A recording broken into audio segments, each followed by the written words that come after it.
இந்த லட்டுவை கிட்டத்தட்ட 5 நிமிஷத்துல பண்ணிடலாம். இது வந்து உங்க குழந்தைங்களோட ஸ்நாக்ஸ் பாக்ஸ்க்கு பெர்ஃபெக்ட்டான ரெசிபி. இதுல எக்கச்சக்கமான ஃபைபரும் இருக்கு, புரோட்டீனும் இருக்கு. குழந்தைங்களுக்கு ரொம்பவே ஹெல்தி, நம்மளுக்கும் ரொம்பவே ஹெல்தி. ஹாய் ஃப்ரெண்ட்ஸ், நான் உங்க சுபைதா ஜாக்ஸ் கிச்சன்ல இருந்து. இது உங்களுக்கான சேனல் நமது மொழியில். வாங்க வீடியோக்குள்ள போயிடலாம். இதுக்கு தேவையான பொருட்கள் பார்த்தீங்கன்னா 100 கிராம் ஓட்ஸ் எடுத்திருக்கேன், அதே மாதிரி 100 கிராம் ஆல்மண்ட்ஸ் எடுத்திருக்கேன், பாதாம், 1 டேபிள் ஸ்பூன் அளவுக்கு நெய் எடுத்திருக்கேன், 50 கிராம் அளவுக்கு நான் வந்து வெல்லம் எடுத்திருக்கேன். வெல்லம் வந்து இனிப்புக்கு தகுந்த மாதிரி நீங்கள் சேர்த்துக்கலாம். நான் இங்கே 50 கிராம் சேர்த்துக்கிறேன். இப்போ வந்து ஒரு பேனை ஃபஸ்ட்டு நல்லா சூடு பண்ணிவிட்டு அதில் நம்ம எடுத்து வச்சுருக்க பாதாமை போட்டு நல்லா வறுத்துக்கிறணும். இப்போ பாருங்கள், மேலே பார்க்கும்போதே உங்களுக்கு அந்த மார்க்ஸ் வந்துருச்சு. இந்த ஸ்டேஜில் நம்ம இதை வந்து ஓட்ஸ் சேர்த்துக்கலாம். ஓட்ஸையும் சேர்த்துட்டு நல்லா வறுத்துக்கணும். ரொம்ப வறுக்க தேவையில்லை, ஒரு 30 to 40 செகண்ட்ஸ் வரைக்கும் வறுத்துக்கிட்டா போதும். நல்லா அது வந்து சூடாகணும், அவ்வளோதான்.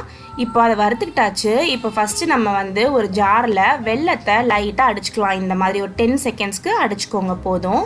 இப்போ அந்த வெல்லத்தை ரெடி பண்ணி வச்சதுக்கப்புறம் நம்ம வறுத்து எடுத்து வச்சுருக்கோம் இல்லையா, அந்த ஓட்ஸு, பாதாம், இது ரெண்டையுமே அதில் சேர்த்துடலாம்.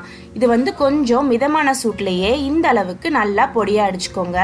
இது வந்து பார்த்திங்கன்னா மிக்சியை ரொம்ப ஸ்பீடில் வைக்காமல் லோ ஸ்பீடில் வச்சு இந்த மாதிரி நம்ம அடித்து எடுத்துக்கிறணும். இது கொஞ்சம் வந்து கை தொட்டிங்கன்னா சூடாக தான் இருக்கும், கை பொறுக்கிற அளவுக்கு இதில் வந்து சூடு இருக்கும். இப்போ இந்த கை பொறுக்கிற அளவு சூட்லேயே நம்ம இதில் வந்து நெய் ஊற்றிடலாம். இந்த சூட்லேயே நெய் நல்லா அதில் உருகி உங்களுக்கு நல்லா பைண்டிங் கொடுத்துடும். இப்போ இது எல்லாத்தையுமே நல்லா மிக்ஸ் பண்ணி எடுத்துக்கலாம்.